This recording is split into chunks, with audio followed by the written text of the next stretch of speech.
السلام علیکم ورحمۃ اللہ وبرکاتہ. اعوذ باللہ من الشیطان الرجیم. بسم اللہ الرحمن الرحیم. قل لمن ما فی السماوات والارض قل للہ كتب على نفسه الرحمة ليجمعنكم إلى يوم القيامة لا ريب فيه الذين خسروا أنفسهم فهم لا يؤمنون وله ما سكن في الليل والنهار وهو السميع العليم. اے محمد صلی اللہ علیہ وسلم، آپ پوچھئے کہ جو کچھ آسمانوں میں ہے اور زمین میں ہے وہ کس کا ہے، وہ کس کی ملکیت میں ہے. قل للہ، آپ کہہ دیجئے کہ سب اللہ تبارک و تعالیٰ کا ہے. کتب علی نفسہ الرحمہ، اللہ تبارک و تعالیٰ نے اپنے اوپر رحمت و مہربانی فرمانا لازم کر لیا ہے. لیجمعنکم الی یوم القیامۃ لا ریب فیہ، اور ضرور بے ضرور اللہ تبارک و تعالیٰ تم لوگوں کو قیامت کے دن جمع کرے گا جس میں کوئی شک نہیں ہے. الذین خسروا انفسہم، اور جو لوگ گھاٹے میں رہنے والے ہیں، فہم لا یؤمنون، وہ ایمان نہیں لائیں گے. وَلَهُ مَا سَكَنَ فِي اللَّيْلِ وَالنَّهَارِ، اور جو کچھ آسمانوں اور زمین، جو کچھ رات اور دن میں آباد ہے وہ سب اللہ تبارک و تعالیٰ کی ملکیت ہے. وَهُوَ السَّمِيعُ الْعَلِيمُ، اور اللہ تبارک و تعالیٰ سننے والا اور جاننے والا ہے. محترم سامعین کرام، سورۃ المائدہ، سورۃ الانعام سورہ نمبر 6، سورۃ الانعام سورہ نمبر 6، اور اسی سورت سے ابھی آپ کے سامنے آیت نمبر 12 اور آیت نمبر 13 یہ دو آیات تلاوت کی گئی. سامعین کرام، اللہ تبارک و تعالیٰ نے فرمایا قل لمن ما فی السماوات والارض، اے نبی صلی اللہ علیہ وسلم آپ لوگوں سے پوچھئے کہ آسمانوں اور زمین میں جو کچھ ہے وہ کس کا ہے. اور اس کے فوراً بعد اللہ تبارک و تعالیٰ نے کیا فرمایا؟ قل للہ، آپ کہہ دیجئے کہ سب کا سب اللہ تبارک و تعالیٰ کا ہے. سامعین کرام، یہاں پر یہ جو سوال کیا گیا ہے یہ مشرکین مکہ سے کیا گیا ہے، اور سوال کرنے کے بعد اللہ تبارک و تعالیٰ نے خود ہی جواب دے دیا ہے، خود ہی جواب دیا کہ سب کچھ اللہ تبارک و تعالیٰ کا ہے. کیونکہ مشرکین مکہ اس سوال کا جواب دینا نہیں چاہتے تھے. اصل میں ایک انسانی فطرت بھی ہے کہ اگر اپنی غلطی ہوتی ہے اور اپنی غلطی نکلنے کا اندیشہ ہوتا ہے اور کہیں پر خود انسان پھنس جانے والا ہوتا ہے، وہاں پر بولی بند ہو جاتی ہے، منہ سے بات نہیں نکلتی ہے. بالکل یہی حال مشرکین مکہ کا، کیونکہ مشرکین مکہ کا یہ عقیدہ تھا کہ اللہ تبارک و تعالیٰ تمام کائنات کا مالک ہے، خالق ہے، رازق ہے، ہر ایک چیز کی ضرورت کو پوری کرنے والا ہے. اب اللہ تبارک و تعالیٰ نے اس قرآن کریم کے ذریعے سے بالکل روبرو سوال کر دیا کہ اے نبی صلی اللہ علیہ وسلم آپ پوچھئے ان سے کہ سب کچھ کس کا ہے. تو اس کا جواب وہ دینا نہیں چاہتے تھے. کیوں دینا نہیں چاہتے تھے؟ اس کی دو وجہ. ایک یہ کہ ان کا عقیدہ ہے کہ سب اللہ تبارک و تعالیٰ کا ہے، اللہ خالق ہے، مالک ہے، رازق ہے. اگر وہ اس بات کا اقرار کریں گے تو ان کے استدلال کے خلاف پڑے گا. ان کا استدلال کیا کہ ہاں اللہ تو رازق ہے، اللہ تو خالق ہے، اللہ تو معبود ہے، لیکن یہ جو ہمارے جو اولیاء ہیں نا یہ بھی اللہ کے بہت قریب ہیں، بڑی پہنچی ہوئی ہستی ہیں، لہذا ہم لوگ ان کے سامنے جھکتے ہیں. لوگ استدلال ہے کیا کہ ان کے سامنے ہم جھکتے ہیں، لیکن جب سب کچھ اللہ کا ہے تو پھر ان کا تو کچھ نہیں ہے، پھر ان کے سامنے جھکنے کی کیا بات. تو ان کے استدلال کے خلاف پڑ رہا ہے، اس لیے خاموش ہے. اور اگر وہ اس سوال کا جواب دیں گے انکار کرتے ہوئے کہ نہیں سب کچھ اللہ کا نہیں، تو ان کے عقیدے کے خلاف پڑے گا. لہذا ان لوگوں نے خاموشی کو بہتر سمجھا اور اللہ تبارک و تعالیٰ نے کلیئرلی جواب دے دیا کہ آپ ان سے کہہ دیجئے کہ سب کچھ اللہ تبارک و تعالیٰ کا ہے. لہذا آدمی جھکے گا تو اللہ کے سامنے، عبادت کرے گا تو اللہ تبارک و تعالیٰ کی، مانگے گا تو اللہ تبارک و تعالیٰ سے، اللہ کے علاوہ کسی سے نہیں مانگنا ہے. سامعین کرام، اس کے بعد اللہ تبارک و تعالیٰ نے فرمایا کتب علی نفسہ الرحمہ، اللہ تبارک و تعالیٰ نے رحمت و مہربانی کو اپنے اوپر لازم فرما لیا ہے. یعنی اللہ تبارک و تعالیٰ نے اپنے اوپر لازم کر لیا ہے کہ رحمت کریں گے بندوں پر، مہربانی فرمائیں گے بندوں پر.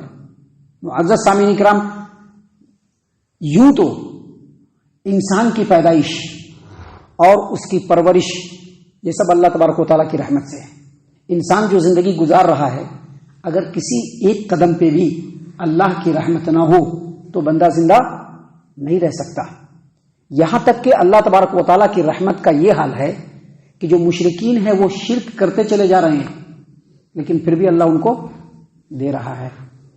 کافر اللہ تبارک و تعالیٰ کی آیتوں کا انکار کر رہے ہیں، ہٹ دھرمیوں پر پڑے ہوئے ہیں، لیکن اس کے باوجود اللہ تبارک و تعالیٰ ان کو رزق دیے جا رہا ہے، ان کے زندگی کی ضرورتوں کو پوری کیے جا رہا ہے، ان کی زندگی میں ان کی حفاظت کیے جا رہا ہے.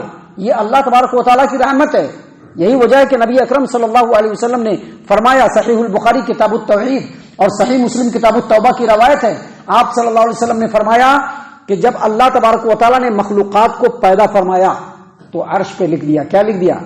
ان رحمتی تغلب غضبی، میری رحمت میرے غضب پر غالب ہے، میری رحمت میرے غضب پر غالب ہے.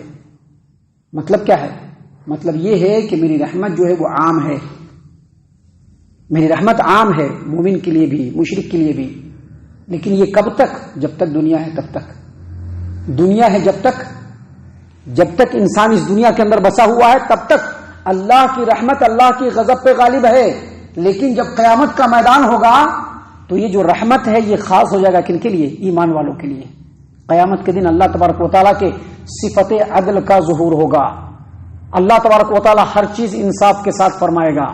جو ایمان والے ہوں گے وہ اللہ تبارک و تعالیٰ کے دامن رحمت میں پناہ پائیں گے، اور جو کفار و مشرکین ہوں گے، جو شرکش اور نافرمان ہوں گے، جو دنیا دار ہوں گے، وہ جہنم کا ایندھن بن جائیں گے. اللہ تبارک و تعالیٰ نے قرآن کریم میں اس بات کو واضح طور پر بیان فرمایا ہے. اللہ تبارک و تعالیٰ نے قرآن کریم سورۃ الاعراف آیت نمبر 156 میں کہا، وَرَحْمَتِي وَسِعَتْ كُلَّ شَيْءٍ، میری رحمت ہر چیز کے اوپر سایہ فگن ہے. فَسَأَكْتُبُهَا لِلَّذِينَ يَتَّقُونَ وَيُؤْتُونَ الزَّكَاةَ وَالَّذِينَ هُمْ بِآيَاتِنَا يُؤْمِنُونَ. لیکن یہ جو رحمت ابھی میری تمام چیزوں کے اوپر عام ہے، کل قیامت میں عام نہیں رہے گا، بلکہ ان لوگوں کے حق میں لکھا جائے گا جو اللہ سے ڈرتے ہیں، اللہ کا تقوی اختیار کرتے ہیں، جو اللہ تبارک و تعالیٰ کی آیتوں کا اقرار کرتے ہیں، جو اللہ تبارک و تعالیٰ کے دیے ہوئے مال میں سے زکوٰۃ ادا کرتے ہیں، اور جو اللہ تبارک و تعالیٰ کے اوپر ایمان لاتے ہیں، ان کے لیے خاص ہو جائے گا. سامعین کرام، یہاں پر اس آیت کریمہ میں اتنی تفسیر کرنے کی وجہ کیا ہے؟ دیکھیے اللہ تبارک و تعالیٰ نے آگے کیا فرمایا. اللہ نے فرمایا کہ آپ کہہ دیجئے، آپ پوچھئے لوگوں سے کہ جو کچھ آسمانوں میں ہے اور جو کچھ زمین میں ہے وہ کس کا ہے؟ تو اللہ تبارک و تعالیٰ نے جواب میں خود کہا، قل للہ، یہ سب اللہ کا ہے. کتب علی نفسہ الرحمہ، اللہ تبارک و تعالیٰ نے رحمت کو، مہربانی کو اپنے لیے لازم فرما لیا ہے. لیکن آگے فرمایا، لَيَجْمَعَنَّكُمْ إِلَى يَوْمِ الْقِيَامَةِ لَا رَيْبَ فِيهِ. اللہ تبارک و تعالیٰ تم میں سے ہر ایک کو، مشرک کو بھی، مومن کو بھی، کافر کو بھی، دہریے کو بھی، ناستک کو بھی، آستک کو بھی، تمام کو اللہ تبارک و تعالیٰ قیامت کے میدان میں تم لوگوں کو جمع کرے گا، جس میں کوئی شک نہیں ہے. لیکن وہاں پر اللہ کی رحمت عام نہیں رہے گی. یہ دنیا میں عام ہے، لوگ شرک بھی کر رہے ہیں اور کھا بھی رہے ہیں اور خوب موٹے بھی ہو رہے ہیں.